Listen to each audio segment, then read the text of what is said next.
Hey guys, this is Ada coming in to do a video, and just as I promised, I want to come back in and discuss the iodine. Last night I discussed my story with iodine deficiency and how it affected me, but tonight I want to talk about iodine and some of the common signs of iodine deficiency. And just as I talked about in the previous video, a lot of the signs and symptoms that I discussed that I experienced is common signs of a deficiency. And I was also discussing how some individuals through functional medicine doctors or naturopath had discovered that they needed to do iodine loading because they were so deficient that they needed to do a detox first and then start taking these larger amounts of iodine. But as I also discussed with you guys, I have found that about 300 micromilligrams of iodine is sufficient for me daily. Now, if I ever decide that I may need to take more, I would probably go in and do the detox and maybe do larger amounts. But, I wouldn't advise anybody here to do that or who's watching this video without running it by your healthcare provider. Because, as I said, this is my experience, and I'm not here to give medical advice. But with that being said, I'm going to go on and discuss those common signs of iodine deficiency. The first sign would be weight gain. And that could be consistent with a thyroid issue because a lot of times if you are hypothyroid or have some other thyroid condition, there could be weight gain, large amounts of weight. And as I was discussing last night, that was the first sign that I had was the weight gain. Okay, because iodine play a critical role in metabolism. Um, the next sign and symptom may be fatigue and weakness in the morning that extends throughout the day. Just say you get up and you drink your coffee, you're still trying to take more coffee or some type of stimulant for you to have energy throughout the day. That could be a sign, but it also could be other things. But that's a symptom that's consistent with iodine deficiency, which may be related to the thyroid. Another sign and symptom would be gradual hair loss. As I discussed in the video yesterday, I talked about how my hair started thinning right here in the temples, guys. And right now, of course, I have on a wig. But it started thinning right here in the temples. And it's right on both sides. And gradually, it began to thin in other places. But it started right here. And that's kind of consistent with lack of iodine. The other sign and symptom would be flaky, dry skin. And I mean, you could moisturize your skin, but it just tend to get dry, very dry and cracked. And there's no other explanation. It's not eczema, any of those things, but it's just dry skin and extremely dry in the winter, no matter how much you moisturize, which is a sign and symptom that I had early on. The other symptom can be decreased sweating or increased sweating, because sometimes if the thyroid is out of balance or you're having some issues, it can go either way. It can go hypo, where you gain weight and you have this decrease, you don't sweat or what have you, or it can go hyper and you may lose a lot of weight, you may sweat a lot, you may feel really anxious, a lot of anxiety, and you may just lose a lot of weight. So it could go either way. And sometimes they will it will be interchangeable. You may start off with hyper and end up with hypo, or vice versa. Because, I mean, that's just the way the thyroid can work sometimes.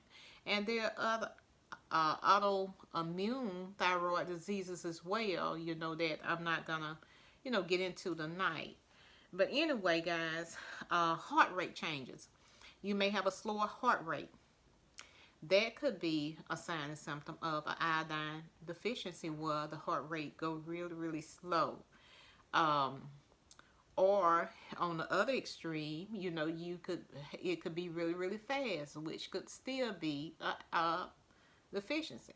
And with the hype, of course, they may not advise the iodine be taken. But like I say, there's different people have different thoughts about that, and like I say, you would really have to do your own research and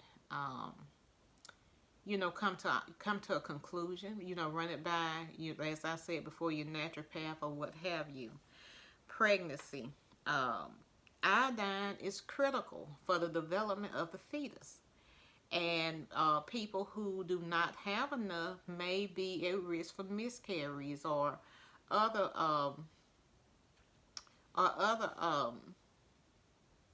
risk factors. Because iodine is very important for the brain. It helps cognitive function.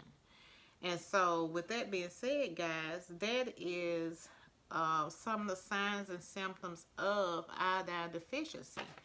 Okay, some of the benefits of taking iodine is a healthier cognitive function, a faster metabolism.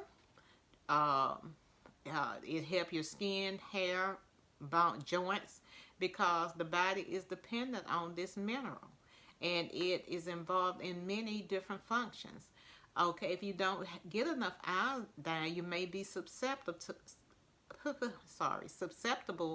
xenoestrogens, which are in plastic bottles, the water supply. They're all over the place, which may cause an excess of the bad estrogen in the body, which can lead to cysts and fibroids. So that's why a lot of times iodine is essential for the reproductive organs in males and females.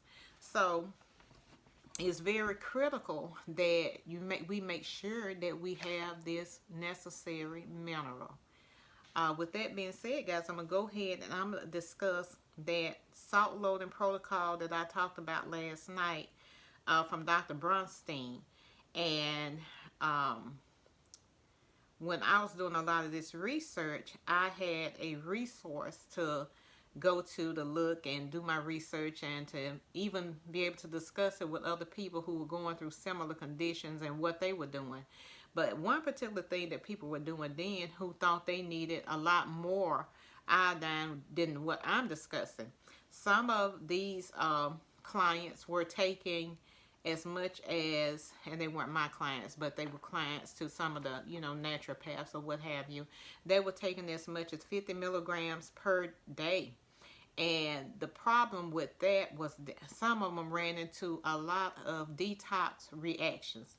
Their body was actually detoxing a lot of the bromide that's in our bread, because in the 1940s, I want to say 1952, is when the iodine was taken out the bread and replaced with bromide. So bromide can have some effects on the body that's not good. And when they took the iodine out, they saw an increase in goiters. People began to get goiters. And that is because they were now deficient of iodine. And that's why we started seeing the iodized salt, because they were trying to place it, but sometimes it may not be enough. So if you think of a person who can't have salt, they're told, okay, you can't have salt, or you need to limit your salt intake because of blood pressure reasons. Well, there go the iodine. And at that time, people may have not known, and I'm sure they didn't.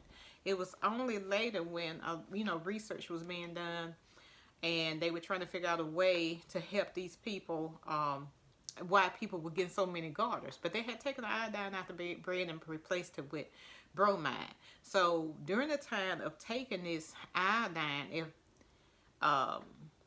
these clients felt like they needed more, they would discover these detox reactions, skin rashes, they would experience headaches, all kinds of detox, because they were taking large amounts.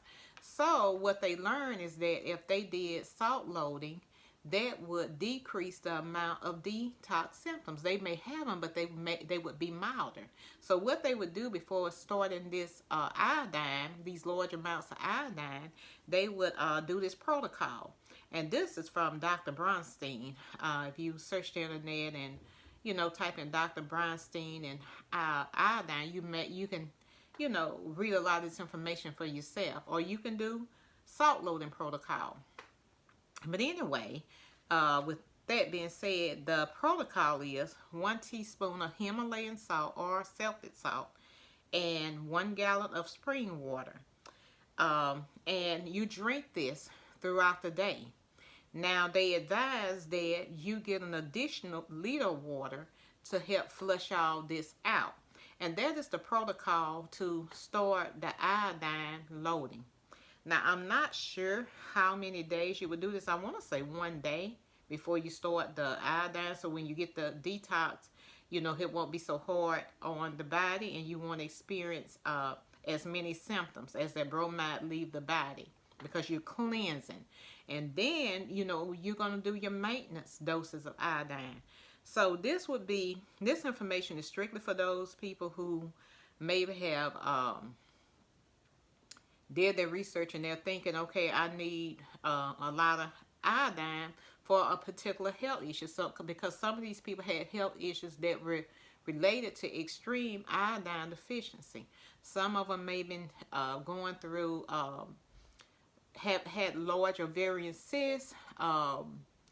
They were having a lot of thyroid issues. And they were needing the detox and then replace, and then replace the iodine or that they were deficient in. So with that being said, guys, that is the salt loading protocol. But this protocol were for the clients who were taking at least 50 milligrams or more iodine a day. I don't take that much. I only take like the micromilligrams, guys. So with that being said, that will conclude my video on iodine deficiency.